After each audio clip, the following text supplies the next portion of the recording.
हाँ, बिस्मिल्लाहिर्रहमानिर्रहीम। नाज़रीन, वेलकम बैक। जिन लोगों ने अभी अभी हमारे साथ शामिल हुए हैं उनकी को शामिल कर लेता हूँ साथ में, और साथ साथ ये भी बता जाता हूँ आज हम बात कर रहे हैं दिल की बीमारियों के ऊपर। वक्फे से पहले हमने बात की थी कि दिल की कितनी बीमारियों की कितनी टाइप्स होती हैं, कितनी अक़साम होती हैं और कौन कौन सी टाइप्स की दिल की बीमारी होती हैं। अब हम बात करेंगे कि दिल की बीमारियों के रिस्क फैक्टर्स क्या होते हैं, वो क्या असबाब हैं जिसकी वजह से आपको दिल की बीमारी होती है। और फिर इस प्रोग्राम के आखिरी हिस्से में हम बात करेंगे कि जी दिल की बीमारियों से आप कैसे बताएं। आखिर में हम बताएंगे, टिप्स देंगे आपको कि इन दिल की बीमारियों से कैसे आप बता जाए। तो जो अहम आज हम बात कर रहे हैं जिसको कहते हैं अहम फॉर्म के अंदर इंजाइना या इस्केमिक हार्ट डिजीज़ या कोरोनरी हार्ट डिजीज़, अब इसके ऊपर बात करते हैं। नाज़रीन, इसके बेशुमार एक कॉलर हैं हमारे साथ, कॉल ले लेते हैं जनाब। अस्सलाम वालेकुम।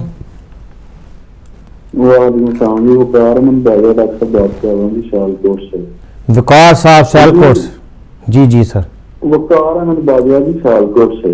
जी जी सर। लेकिन मैं पूछना चाह रहा था कि मेरी जो है ना दिल की साइड पे ना कभी कभी ऐसा होता है कि अपना ना जैसे कोई किसी वेन में च्यूटी भी चल गई, ऐसे जो है ना होता है। असल में मेरा पहले तो 100 केजी जो है ना वेट था, तो अभी मेरा 116-17 केजी वेट हो गया है और मैं वॉक नहीं कर सकता। असल में मेरी ना पिछले साल अप्रैल के माह में ना मेरी टांग टूट गई थी, तो मेरा 16-17 किलो जो है ना वो वेट जो है ना बढ़ गया है। जी, आपकी एज कितनी है? आपका मुझे मतलब मेरी एज है जी अपना 42 ईयर। तो अभी तो यंग है माशाल्लाह। जी जी। तो अभी आपको तकलीफ क्या होती है? उसके बाद से लेफ्ट दिल चेस्ट के सीने के लेफ्ट साइड के ऊपर आपको दर्द होता है? हाँ जी, ये दर्द नहीं होता, जैसे च्यूटी नहीं चल रही है। जी जी जी जी। तो मुझे ये और मेरा सांस भी बहुत ज्यादा फूलता है। ठीक है। मुझे ये शक होता है कि शायद ये दिल की साइड पे जो है ना वेन में जो है ना वो चल रही है, च्यूटी चल रही है। तो वो हर वक्त चलती रहती है या ऑन एंड ऑफ होता है? नहीं, कभी कभी होती है, कभी नहीं होती, कभी ठीक हो जाती है, कभी होती है। ठीक है। तो आपको कोई डायबिटीज या कोई हाई कोलेस्ट्रॉल, खून में ज्यादा चर्बी होना या कोई और ऐसी बीमारी है खुदा न खास्ता, या हाई ब्लड प्रेशर वगैरह? वो अभी तक मैंने भी कोई टेस्ट नहीं करवाया। अच्छा, हाँ, मैं आप प्रोग्राम देखते रहे, मैं अभी इसी आपको इसके ऊपर आपको गाइडेंस दे देता हूँ कि क्या मेरा ख्याल है आपको चेक करवाना चाहिए। और दूसरी ये कि आप टांग से अगर आप अल्लाह ताला के ठीक हो गए हैं तो वज़न का कम करना बहुत ज़रूरी है, जिस पे मैं अभी आ रहा हूँ, बताऊँगा कि वज़न से क्या लिंक है दिल की बीमारियों का। तो आप प्रोग्राम देखते रहें, इंशाल्लाह मैं बताता हूँ आपको क्या करना चाहिए। ठीक है जी, ठीक है, मेहरबानी। बहुत शुक्रिया जनाब। ये थे हमारे साथ वकार अहमद बाजवा साहब, सियालकोट पाकिस्तान से कॉल कर रहे थे। तो इसी पे मैं आ रहा था। बाजवा साहब, आपके दो अलामात हैं। आप कहते हैं एक तो आप सीने के लेफ्ट साइड के ऊपर च्यूटियाँ सी चलती हैं, पिन से नीडल सी आपको फील होती हैं, सुइयाँ सी होती हैं और सांस भी आपका फूलता है। आप बता रहे थे कि किसी एक्सीडेंट की वजह से आपका जो है वो टांग टूट गई थी, आपका वज़न बहुत ज़्यादा बढ़ गया है। तो अब ये मैं सारे लिंक, आप जो रिस्क फैक्टर्स मैं बता रहा हूँ, इसका लिंक दिल की बीमारियों से है। तो आपके लिए तो मेरा मशवरा ये है, सबसे पहले तो अगर आप माशाल्लाह आप चलने फिरने के काबिल हो गए हैं, टांग आपकी ठीक हो गई है, तो एक तो आप डाइटिंग के ऊपर जाइए। डाइटिंग करके खाना कम खाइए, जितना कम कर सकें। मुर्गन ग़िज़ाएँ कम खाएँ, चिकनाई वाली चीज़ें कम खाएं, रोटी कम कर दें, कार्बोहाइड्रेट को अपने कम करें और कोशिश करें कि जितना भी वॉक पॉसिबल हो सकती है, अगर बहुत ज़्यादा आप वॉक नहीं कर सकते तो कम से कम 10 मिनट वॉक 3 से 4 दफ़ा 10 मिनट सुबह दोपहर शाम भी कर लें तो वो भी बहुत है। अगर 40 मिनट्स 50 मिनट्स वॉक अगर मिला करके आप अगर बहुत तेज़ वॉक नहीं कर सकते तो हल्की हल्की वॉक कर लें। शुरू करिए कहीं से, आस्ता आस्ता थोड़ा सा काम शुरू कीजिए तो आस्ता आस्ता आपकी एक्सरसाइज टॉलरेंस बढ़ जाएगा। दूसरा ये है कि मेरा ख्याल है कि आप काफ़ी यंग हैं, सिर्फ आपकी उम्र 42 साल है और आपके जो है वज़न भी ज़्यादा है, आपका कभी कोई चेकअप भी नहीं हुआ, तो जनरल चेकअप आपका होना चाहिए जिसके अंदर आपके खून टेस्ट होना चाहिए कि आपके खून के अंदर चर्बी तो ज़्यादा नहीं है, आपका ब्लड प्रेशर चेक होना चाहिए कहीं ब्लड प्रेशर आपका बहुत ज़्यादा तो नहीं है, और आपका जो हम आप कहते हैं यहाँ इंग्लैंड के अंदर जो भी 40 साल से ऊपर हैं उनको हम एक हेल्थ चेक कहते हैं। हेल्थ चेक होता है जिसमें हम CVD रिस्क असेसमेंट करते हैं। वहाँ पर आप किसी डॉक्टर से बात कर लें, कोई प्राइवेट कंपनी, मुझे नहीं पता पाकिस्तान में किस तरह से होता है, तो उसमें आपका वज़न चेक होगा, ब्लड प्रेशर चेक होगा, आपकी स्मोकिंग हिस्ट्री, एक टेम्पलेट होती है, उसके ऊपर आपके सारे डेटा डाला जाता है, उम्र डाली जाती है, आपका खून में चर्बी कितनी है, सिगरेट तो नहीं नोशी करते, और आपका जो है वो और सारी चीज़ें डाल करके, तो वो आपका ओवर 10 ईयर आपका रिस्क दे देती है कि जी आपका अगले 10 साल के अंदर दिल की बीमारी होने का क्या चांसेस हैं। तो आपकी दिल की बीमारी की रिस्क असेसमेंट होना बहुत ज़रूरी है, आपका हेल्थ चेक होना बहुत ज़रूरी है। सिंपल ब्लड टेस्ट करवा के गुर्दे चेक करवाएं, और आप लिवर चेक करवाएं, और अपने खून में चर्बी चेक करवाएं, और फुल ब्लड काउंट चेक कराएं, देखें खून की कमी तो नहीं। ये 4-5 चीज़ें जो आपका सांस की ख़राबी में पैदा कर सकते हैं। तीसरे, आप अपने दिल के किसी डॉक्टर्स को दिखा करके ब्लड प्रेशर, या जनरल फिजिशियन को दिखा करके ब्लड प्रेशर चेक करवाएं, और ये सारी चीज़ें, तो वो रिस्क पता चल रहा है कि आपको कोई दिल की ऐसे मसला तो नहीं है। अगर ये बेसिक टेस्ट आपके सब कुछ नॉर्मल हैं और फिर भी अलामत आपकी ठीक नहीं होती, तो मेरा ख्याल है फिर दिल के डॉक्टर को दिखा के वो एक स्पेशल दिल का स्कैन करते हैं, जिसे परफ्यूजन स्कैन कहते हैं। उससे पता लगाते हैं कि दिल की शरियानें अंदर बंद तो नहीं हो रही हैं। वो एक नेक्स्ट स्टेप है। तो पहले इनिशियल टेस्ट करवाइए, पता चले, और थोड़ा सा डाइट में और उसमें एक्सरसाइज कीजिए। उम्मीद है आपको जवाब मिल गया होगा। तो मैं आप बता रहा हूँ नाज़रीन कि दिल की बीमारियों के रिस्क फैक्टर्स क्या होते हैं। सबसे बड़ा रिस्क फैक्टर है दिल की बीमारी का जनाब हमारे जो है वज़न का बढ़ना। अगर हमारा वज़न बहुत ज़्यादा है, और जिसको हम ओबेसिटी कहते हैं, हम क्लास कैलकुलेट करते हैं BMI को, आपके वेट एंड हाइट को, बेसिक मेटाबॉलिज्म इंडेक्स जिसको कहते हैं BMI। नॉर्मल BMI इंडेक्स होती है आपकी 25, और 25 से 30 होती है आपकी ओवरवेट, और 30 से ऊपर हो तो हम क्लास करते हैं इसको ओबेसिटी को। तो सबसे पहले तो ये है कि आप ख्याल रखिए कि आपका वज़न ना बढ़े। अगर आपका वज़न बहुत ज़्यादा बढ़ गया है तो वज़न बढ़ने की वजह से भी आपका सांस फूलता है। तो वकार साहब को ये भी बताते चलूँ कि वज़न बढ़ने की वजह से भी सांस में तक दिक्कत होती है, क्योंकि ज़ाहिर है वज़न इतना ज़्यादा होगा तो आपकी बॉडी पे उतना वेट आप कैरी कर रहे हैं। तो वज़न कम करें। वज़न बढ़ने का एक मेजर रिस्क फैक्टर है ओबेसिटी हमारे खाने। दूसरा जो है वज़न बढ़ता है जनाब हमारे मुर्गन ग़िज़ाई खाने से। हमारे डाइट के अंदर जो है वो चूँकि खाने हम बहुत ही ज़्यादा हैवी खाते हैं, ख़ास तौर से पाकिस्तान में। तो मैं ख़ुद भी रहा हूँ, तो हमारी ऑब्लिगेशन होती 3 टाइम हम ज़रूर खाना खाते थे। नाश्ते के अंदर बचपन में हम भी अंडे और पराठे खाया करते थे, और इसके अलावा जनाब मुर्गन ग़िज़ा दोपहर के अंदर चिकन रोस्ट और बिरयानी और ये सारी चीज़ें। खाने में कोई मज़ायका नहीं है नाज़रीन सामीन। मैं यहाँ क्रिटिसाइज़ नहीं कर रहा कि आप खाना ना खाएं, खाना ज़रूर खाइए। लेकिन मसला ये है कि पहले जब ऐसे ले करके पुराने ज़माने से अब जैसे जैसे जदीद दौर आता जा रहा है, हमारी लाइफ के अंदर एक्सर्शन की कमी होती जा रही है। हम बहुत ही सेडेंटरी लाइफ होती जा रही है। सेडेंटरी लाइफ से मुराद ये है कि अब हमारे पास गाड़ियाँ हैं, हम पैदल नहीं चलते, कोई किसान नहीं काम नहीं करते, कोई फिज़िकली एक्सर्शन जॉब नहीं करते। तो जो लोग किसान हैं, जो ज़मीनों में काम करते हैं, सुबह से लेकर तक सारा दिन फ़िज़िकल एक्सरसाइज या फ़िज़िकल वर्क है उनके अगर वो 10,000 कैलोरी भी खा जाएं तो वो हज़म कर सकते हैं। तो आप ये कैलकुलेट कीजिए कि आपको सुबह से लेकर शाम तक आपकी लाइफ रूटीन क्या है। क्या आप ऑफिस में काम करते हैं, क्या आप घर की जो है वो हाउस वाइफ हैं, खातून हैं, या कोई ऐसा काम है कि सिर्फ आप घर से निकलते हैं, गाड़ी में बैठते हैं और ऑफिस में जाकर बैठ जाते हैं। जैसे मेरा काम जो है बहुत ही सेडेंटरी है। मैं सुबह घर से नाश्ता करके निकलता हूँ, गाड़ी में बैठता हूँ, जाकर के ऑफिस में बैठ जाता हूँ, सारा दिन मरीज़ देखता हूँ, फिर शाम को जो है वापस आ जाता हूँ। तो अगर मैं जिम ना जाऊँ, उसके हिसाब से एक्सरसाइज में कैलोरीज ज़्यादा इस्तेमाल करूँगा तो वज़न बढ़ेगा। तो वज़न बढ़ने की सिंपल कैलकुलेशन है कि आप ये देखिए कि आपको टोटल कितनी कैलोरीज़ की ज़रूरत है सुबह से लेकर शाम तक। नॉर्मली आम लोगों को 1500 से 2000 कैलोरीज़ की ज़रूरत होती है। अगर हम बहुत ज़्यादा खाना खाएंगे, अंडे पराठे भी खाएंगे, नाश्ता बिल्कुल लाइट का ऐसा कीजिए जिसमें पराठे ना हो, फ्राई चीज़ें कम कीजिए, मुर्गन ग़िज़ाएँ कम कीजिए, तो इससे आपके वज़न कंट्रोल करने में आपको बहुत फ़ायदा होगा। दूसरा जो मेजर रिस्क फैक्टर है जनाब दिल की बीमारी का, वो है सिगरेट स्मोकिंग, सिगरेट नोशी। स्मोकिंग जो है इसके अंदर तकरीबन 5000 टॉक्सिन्स होते हैं, और ये आपके दिल की शरियानों को, उसके अलावा खून की तमाम शरियानों को डैमेज करता है, उनकी जो इंटरनल मेम्ब्रेन्स हैं उनको डैमेज करता है। आपके अंदर जो दिल की शरियानों के अंदर कोलेस्ट्रॉल का जो वो लोथड़े बनाने का काम होता है, जिससे ब्लॉकेज होती है, ब्लड वेसल को डैमेज होती है। तो ये मेजर रिस्क फैक्टर है सिगरेट नोशी। सिगरेट नोशी जो है इसको अगर आप बंद कर दें सिगरेट को, तो आप मेजर रिस्क फैक्टर्स दिल की बीमारी से बच सकते हैं। तीसरा रिस्क फैक्टर है जनाब हाइपर कोलेस्ट्रोलीमिया, जो कि आम लोगों का पता है कि जिस्म के अंदर आपके कोलेस्ट्रोल का बहुत ज़्यादा होना।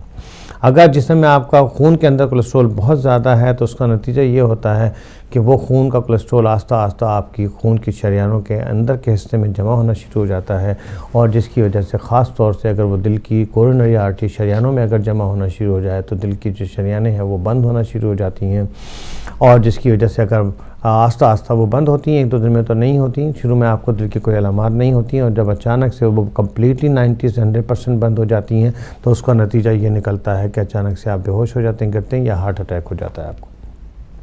तो ये तो हो गया तीसरा risk factors, overweight, lack of exercise, sedentary life आपकी, और सिगरेट स्मोकिंग और हाई कोलेस्ट्रॉल। चौथा जो है रिस्क फैक्टर्स वो है आपका फैमिली का। तो दो तरह से, एक तो फैमिलियर जेनेटिकल फैक्टर्स हो गया जिसके अंदर कि आपकी ख़ानदानी दिल की बीमारी है, 40 साल से पहले अगर आपके माँ बाप को, बहन भाई को हार्ट अटैक हुआ तो ये एक जीन आप कैरी कर रहे हैं कि जिसकी वजह से आपको दिल की बीमारी का रिस्क है। जो जीन कैरी कर रहे हैं नाज़रीन, इसको तो सामीन, इसको तो आप कोई तब्दील नहीं कर सकते, क्योंकि ज़ाहिर है आप जिसकी औलाद हैं, जहाँ से DNA आपका लेकर आए हैं, जो जीन लेकर आए हैं, उसमें तो तब्दीली नहीं हो सकती। जो चीज़ें आप तब्दील कर सकते हैं अपने लाइफ स्टाइल के अंदर, वो आप अपने वज़न को कंट्रोल करें, एक्सरसाइज को मामूल बनाएं, सेडेंटरी लाइफ से ख़त्म करें, रोज़ाना 40 से 50 मिनट एक्सरसाइज करें, और जनाब सिगरेट नोशी अगर आप करते हैं तो कम्प्लीटली बंद कर दीजिए, और अगर आपका खून में चर्बी ज़्यादा है तो उसका इलाज कराइए, उसके लिए दवाई खाइए, और अगर ये सारे फैक्टर्स आप जो हैं वो में ठीक कर लें तो आप दिल की बीमारी से बच सकते हैं। तो होता ये है नाज़रीन के डिफरेंट फैक्टर जो ये मैंने बताए आपको रिस्क फैक्टर्स, ये सारे मिल करके दिल की जो छोटी शरियानें हैं उनके अंदर कोलेस्ट्रॉल जो है वो आस्ता आस्ता, और जिसको हम मेडिकल टर्म्स में एथीरोमा कहते हैं, वो आज जमा होना शुरू हो जाता है। वो दिल की शरियानें आस्ता आस्ता जब मुकम्मल तौर पर बंद हो जाती हैं तो होता यह है कि दिल की जो ये शरियानें मुकम्मल तौर पर बंद होने की वजह से दिल को जो ब्लड सप्लाई जा रही होती है, खून की जो सप्लाई जा रही होती है, वो कट ऑफ हो जाती है, और उसका नतीजा ये है कि आपका हार्ट अटैक हो जाता है, और अचानक से आप चलते चलते गिर जाते हैं, बेहोश हो जाते हैं। और ख़ास तौर से वो लोग जो डायबिटीज़ हैं, डायबिटीज़ यहाँ नाज़रीन में कहना भूल गया कि डायबिटीज़ एक अदर रिस्क फैक्टर्स है। उसके अलावा आपका हाइपरटेंशन, अगर आपका ब्लड प्रेशर बहुत ज़्यादा हाई है तो ये भी आपको हार्ट अटैक कर सकता है या दिल की बीमारी आपको दे सकता है। और डायबिटीज़ ऐसी मेटाबॉलिक बीमारी है जो कि बहुत ज़्यादा कॉमन है हमारी कम्युनिटी के अंदर, और उसका ताल्लुक भी बहुत ज़्यादा, हमने पिछले टॉपिक में बात की थी डायबिटीज़, आपको सारी डायबिटीज़ के ऊपर तफसील से बताई कि कितने टाइप की जो ख़ास तौर से हमारे लोग हैं 40 से ऊपर या 30 से ऊपर के 40 से, उनमें टाइप 2 डायबिटीज़ होती है, और उसका ज़्यादा लिंक वज़न ज़्यादा बढ़ने ही से होता है। लेकिन ऑफकोर्स जेनेटिकल फैक्टर भी है। तो डायबिटीज़ ऐसी मेटाबॉलिक डिजीज़ है जिसके अंदर आपका सारे जिस्म को इफ़ेक्ट करती है, आपके सारी शरियानों को इफ़ेक्ट करती है, आपके खून के अंदर चर्बी को बढ़ाती है। अगर ये सारी चीज़ें वही फिर रिस्क फैक्टर्स हैं जिनको अगर आप जो है डायबिटीज़ आपके कंट्रोल में ना हो, आपका ब्लड प्रेशर कंट्रोल में ना हो, और अगर आपकी जो है वो ये सारी चीज़ें जो रिस्क फैक्टर्स हैं इनको अगर दो कंट्रोल ना हो तो इससे के नतीजे में भी आपको हार्ट अटैक हो सकता है। तो नाज़रीन हमारा टेलीफोन लाइंस खुली हुई हैं, तो हमारे साथ ज़रूर शामिल होइए, प्रोग्राम टेलीफोन कॉल मिलाइए हमें और कॉल कीजिए, पूछिए कि आप क्या पूछना चाहते हैं। आज बहुत ही इम्पोर्टेंट बात कर रहे हैं हम दिल की बीमारियों को। हमारे पाकिस्तान में खारपुर से हमारे अक्सर कॉलर आते हैं, और वहाँ भी जो है वो दिल की बीमारी बहुत ज़्यादा कॉमन है खैरपुर में, बल्कि क्या ख़ास तौर से हमारे साउथ एशियन कम्युनिटी के अंदर दिल की बीमारियाँ बहुत ज़्यादा कॉमन हैं। तो टेलीफोन लाइन खुली हुई हैं, हमारे साथ ज़रूर शामिल हो जाइए, टेलीफ़ोन उठाइए और टेलीफ़ोन मिलाइए और हमसे सवाल कीजिए। इंशाल्लाह आपको किसी भी सवाल का जवाब देंगे। और प्रोग्राम के आखिरी हिस्से में फिर मैं थोड़ा सा आपको टिप्स दूंगा कि जी आपको कैसी दिल की बीमारियों से बच सकते हैं।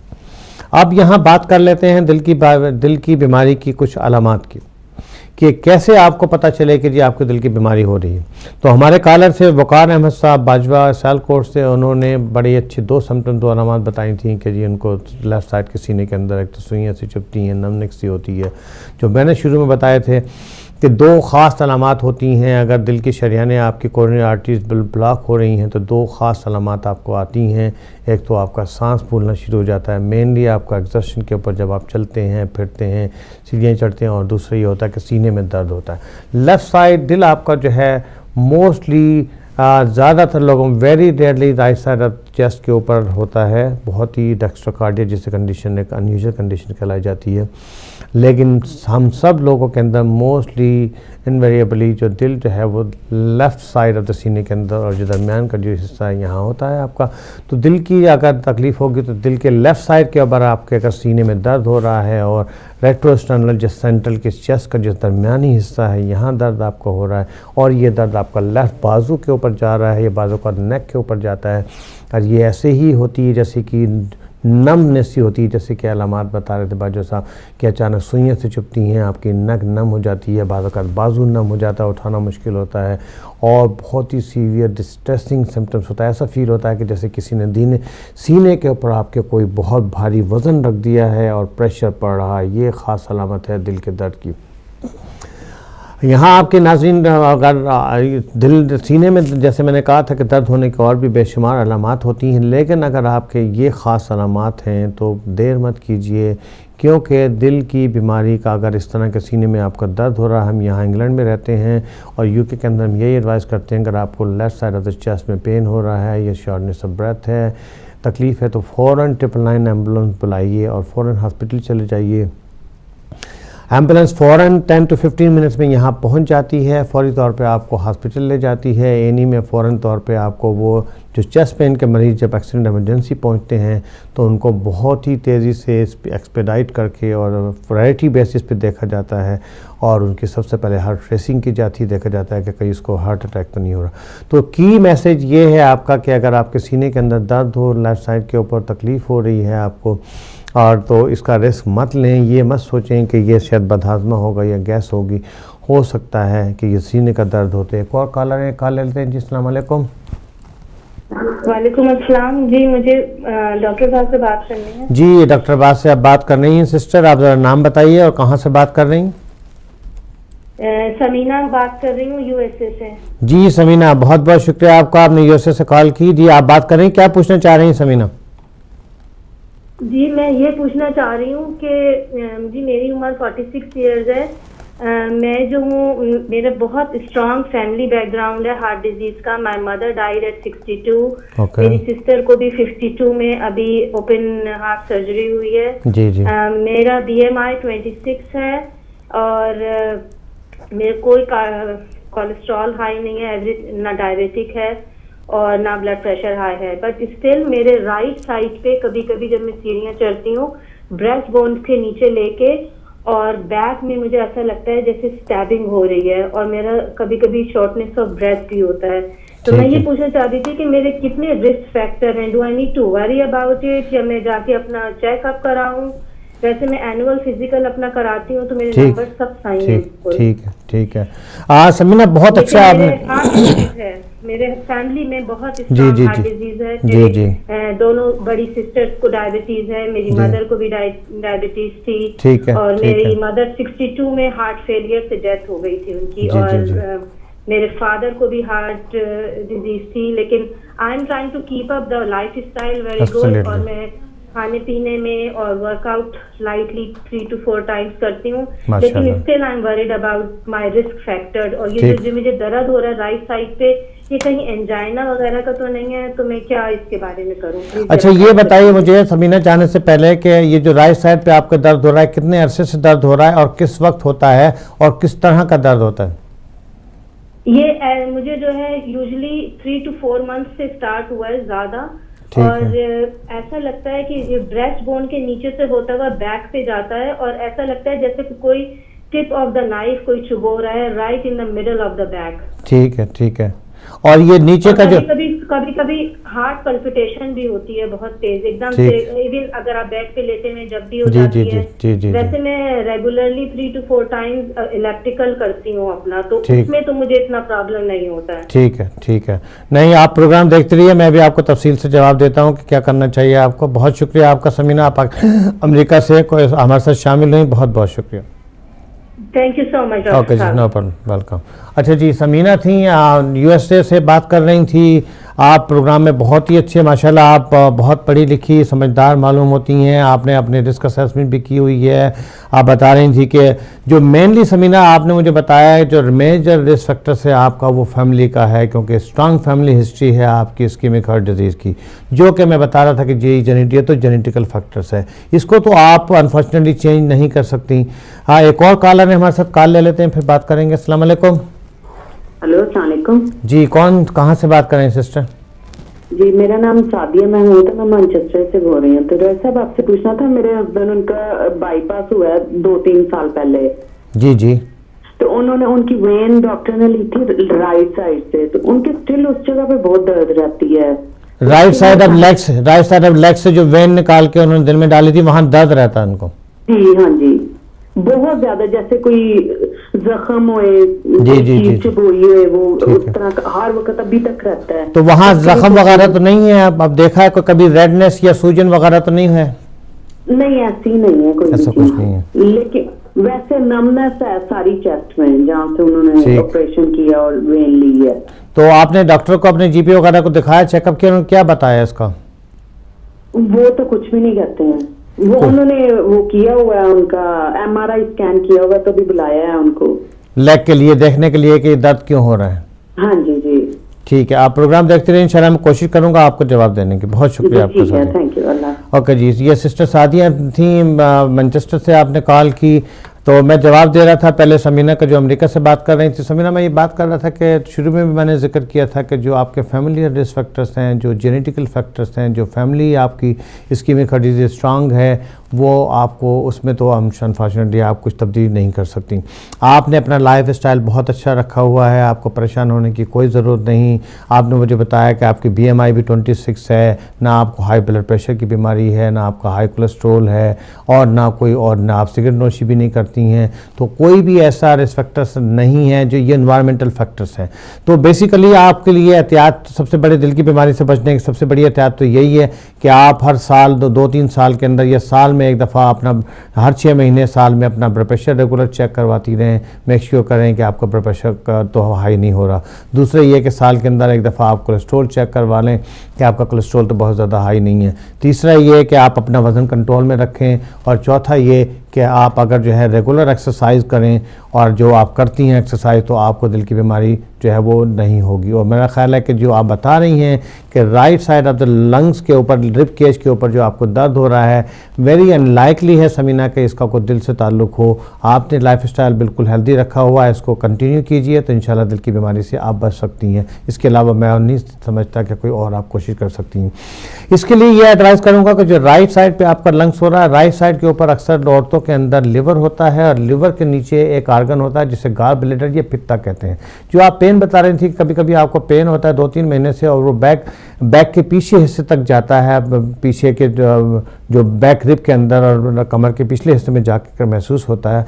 तो मैं ये एडवाइस करूँगा कि आप अपने डॉक्टर से चेक करवा के एक तो चेस्ट एक्सरे करवा लें, और दूसरे अल्ट्रासाउंड एब्डोमेन का करवा लें, जिससे आपको ये पता चल जाएगा। क्योंकि बाज़ औक़ात आपको इस ऊपर के हिस्से में, चेस्ट के राइट में ऊपर के हिस्से में चेस्ट रेडिएट होकर फील हो रहा है, लेकिन ज़रूरी नहीं है कि चेस्ट के हिस्से में आपको प्रॉब्लम हो सकता है कि लिवर के अंदर आपको, लिवर के नीचे जो पित्ता है, लिवर या लिवर के जो गाल ब्लैडर, उसमें कोई प्रॉब्लम हो, उसकी वजह से आपको कोई तकलीफ हो रही हो, तो वो आप करवा लें। तो उससे पता चल जाएगा आपका कि कोई पित्ते में काल पत्थरी तो नहीं है, तो वह क्लियर हो जाएगा इंशाल्लाह, कोई घबराने की बात नहीं। और आखिरी कॉलर हैं, इसके बाद हम कॉल नहीं ले पाएंगे, प्रोग्राम का वक्त खत्म हो रहा है। अस्सलाम वालेकुम। वालेकुम सलाम। कौन सिस्टर, कहाँ से बात कर रहे हैं जी? डॉक्टर से जो अभी टीवी पे आ रहा है उससे। जी, आप लाइव हैं टीवी शो में। आप कौन से शहर से बात कर रहे हैं, सवाल कीजिए। मैं इसलिए पूछती हूँ कि मेरा है ना जो राइट हैंड साइड है ना, जी तो जी, उसमें दर्द बहुत होता है, सिर से लेकर शोल्डर सारा राइट हैंड साइड पे।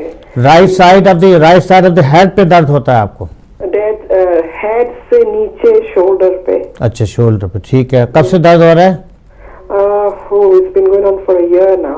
So did you have seen your doctor, or you had any X-ray or any I've checkup? seen my doctor because I've got a swollen back or something. And what they advised you? What they found any diagnosis at all? No, nothing. And how long is the pain is radiate to the whole arm, or what's happening actually? Yeah, whole arm. Starting from the neck and going to the shoulder. Night time it gets worse, and then when I get it in the morning, it's really Okay. worse. And you can carry on program inshallah. I will give you try to give you one answer inshallah. ठीक है जी, आप programme देखते रहिए, मैं आपको कोशिश करता हूँ जवाब देने की। आखिरी कॉलर हैं हमारे कॉल के। अस्सलाम वालेकुम। हेलो, अस्सलाम वालेकुम। जी, कौन सिस्टर, कहाँ से बात कर रहे हैं जी? मैं मैनचेस्टर से बात कर रही हूँ। जी सिस्टर, नाम बताना चाहें तो बता दीजिए और सवाल कीजिए। मैं मिसेस अब्बास। जी, क्या पूछना चाहते हैं मिसेस अब्बास? जी, मैं बस ये पूछना चाहती हूँ कि मेरे लेफ्ट साइड पर काफ़ी तकरीबन 5-6 साल से मेरे लेफ्ट साइड पर दर्द होती है, और फिर दर्द जो होकर मेरे पूरे बाजू में जाती है और लेफ्ट लेग में भी जाती है। और मैं अपने डॉक्टर जीपी के पास गई थी, उसने मेरे सारे टेस्ट वगैरह करवाए हैं, एको स्कैन हो चुका है मेरा, ईसीजी वगैरह भी हो चुके हैं, सारा कुछ नॉर्मल आता है, लेकिन जो लेफ्ट साइड की पेन है वो रहती है और फिर वो पीछे की तरफ भी जाती है मेरे पेन ना। आपकी एज कितनी है? मेरी एज 28। अब तो यंग है माशाल्लाह। तो आपको अर्थराइटिस नेक में या कोई मैसेज निकला है? कुछ नहीं ऐसा निकला? हमने कुछ भी नहीं निकला। मेरे सारे जो वजन तो आपका ज्यादा नहीं मिसेस अब्बास? बहुत ज्यादा वजन तो नहीं आपको? बहुत ज्यादा मेरा वजन, मेरा BMI 15 है। 15 तो आपका बहुत कम है, पे तो कम है ना आपका वजन, तो आप कमजोर हैं इसका मतलब। 15 है या 50 है? I don't know, it's 15 BMI, और पर सारे रिपोर्ट्स वगैरह सारे कुछ ठीक आते हैं, और समटाइम जो पेन है वो मेरी नेक में भी जाती है और मेरी लेफ्ट साइड हेड में भी पेन होती है। आप प्रोग्राम देखते रहिए, मैं अभी आपको जवाब देता हूँ उसका, क्योंकि प्रोग्राम का हमारा वक्त बिल्कुल ख़त्म हो रहा है, तो मैं इंशाल्लाह तो ब्रीफली आपको जवाब देता हूँ। शुक्रिया आपके कॉल। जी शुक्रिया। ओके। तो नाज़रीन, सिस्टर सादिया मोहम्मद थी, आपने बताया कि जी आपके हस्बैंड का बाईपास हुआ था। जल्दी मैं जवाब दे के प्रोग्राम ख़त्म करूँगा, क्योंकि बिल्कुल प्रोग्राम का हमारा वक्त ख़त्म हो रहा है। तो आपके हस्बैंड का सिस्टर सादिया मैनचेस्टर से कॉल की, बहुत शुक्रिया आपकी कॉल का। आपके हस्बैंड का ऑपरेशन हुआ था, उन्होंने वेन निकाली थी लेग से, और उसमें मुसलसल पेन रहता है। तो मसला ये होता है कि जब आपकी काफ़ी बड़ी वेन रग से निकाल करके दिल के हिस्से में बाईपास में डालते हैं, तो अक्सर खून की जो सर्कुलेशन है, बड़ी जो ये वेन होती है सप्लाई लेकर के वापस आ रही होती है, और वो जब बड़ा हिस्सा वेन का निकाल लिया जाता है तो खून की सप्लाई ऊपर नहीं वापस आती, तो अक्सर वहाँ पे खून की पानी की रिटेंशन वो होना शुरू हो जाती है, सूजन हो जाती है, और ये दर्द रहता है। ये दर्द अक्सर बाईपास के, मुझे नहीं मालूम, याद नहीं मुझे कि कितने अर्सा पहले बाईपास हुआ था। यूजुअली बाईपास के बाद 12 to 18 मंथ जो है, पहले 1 से 2 साल में अक्सर दर्द तकलीफ़ रहती है। लेकिन जैसे कि आपके हस्बैंड का MRI वगैरह सब कुछ वो कर रहे हैं, मेरा ख्याल है कि वो इन्वेस्टिगेशन इंक्लूड करेंगे तो उससे पता चलेगा, क्योंकि मेरे पास पूरी तफसीलात रिपोर्ट नहीं है कि एग्जैक्टली रीज़न क्या हो सकता है। मस्कुलर पेन हो सकता है कि खून की सप्लाई अच्छी नहीं जा रही वहाँ, चूँकि बड़ी वेन निकाल ली गई है। तो उसके लिए मैं आपको ये एडवाइस करूँगा, अपने GP से बात कीजिए, कोई आपको इस तरह के पेन किलर दें, या जो है वो स्पेशल पेन किलर आते हैं जो नर्व्स वगैरह के, कोई मुझे नहीं मालूम कि उनको डायबिटीज़ तो नहीं है, क्योंकि अगर मल्टीपल फैक्टर सारा देखना पड़ेगा कि कौन से रिस्क हैं जिसके वजह से दर्द हो रहा है, और दवा में डिफरेंट तब्दीली करके अगर किया जाए तो उससे फ़ायदा हो सकता है। अच्छा जी, उसके बाद हमारी कॉलर थी जो आप राइट साइड पे आप बता रही थी कि right side of the head के ऊपर sister you have a pen, you have a neck pain. I'm not able to find out more information how old you are you suffer with arthritis or not. I think it looks like to me you have a pain. It started from the neck and then is go to the shoulder and radiate to the down to the arm and up to the forearm. It could possibly more likely the problem either you have a neck arthritis, which is like wear and tear in the neck, which is a condition is very common in some women and some men as well. Also condition called cervical spondylosis. In simple word, thus you have a joint spaces between the neck, spine has reduced, and you have a lots of nerves coming down to the shoulder, and maybe you have a trapped nerve that could be causing and contributing to that pain. So I would advise you to contact your GP. If you not had MRI scan or a special scan for that, so you should have a scan to establish that could be either the nerve trap which causing the contributing to your pain. The second problem could be rotator cuff, shoulder, or frozen shoulder, could be have a nerve trap around the shoulder joint. Shoulder joint is quite complicated joint. Maybe you have a nerve trap or some problem with the shoulder joint itself, and that could be causing the muscular pain. So your pain more likely either due to the nerve trap or the muscular pain, but it has to be thoroughly investigated. I would advise you to speak to your GP to get referred to rheumatologist, joint specialist, and they can do assessment and organize some MRI scan to get to the bottom of this pain. And then if the muscular pain or some nerve trap, or sometimes they can advise some long-term physiotherapy, and inshallah that got better. So some painkiller color and physiotherapy after seeing the specialist. So that's, I hope that will give answer. Mrs. Abbas, आप पाकिस्तान, आपने जो call की Manchester से, आपकी आखिरी call थी, मुझे ये समझ नहीं आई आपकी, यू आर वेरी, आप काफ़ी यंग हैं, आप तो सिर्फ 28 की हैं। आप बता रही हैं कि आपके लेफ़्ट साइड आपकी चेस्ट के ऊपर आपको दर्द होता है और तकरीबन 4 या 5 साल से आपको दर्द हो रहा है। आपकी BMI मुझे समझ नहीं आई, 15 है। 15 तो BMI नॉर्मल BMI जो है वो 18 to 20 होती है। तो इसका अगर 15 आपकी BMI, तो इसका मतलब ये है कि आप तो बहुत ही ज़्यादा अंडरवेट हैं। अगर आपकी BMI 50 है तो इसका मतलब ये है कि आप बहुत ज़्यादा ओवरवेट हैं। तो मुझे समझ नहीं आई कि आपकी BMI क्या थी। लेकिन मैं आखिर में यही आपको मशवरा दूंगा कि जो दर्द, अगर आप 20 उम्र है, आप काफ़ी यंग हैं और आपका वज़न ज़्यादा नहीं है, आपका हाई ब्लड प्रेशर नहीं है, कोई रिस्क फैक्टर नहीं है, तो अनलाइकली है कि आपको दिल की बीमारी हो।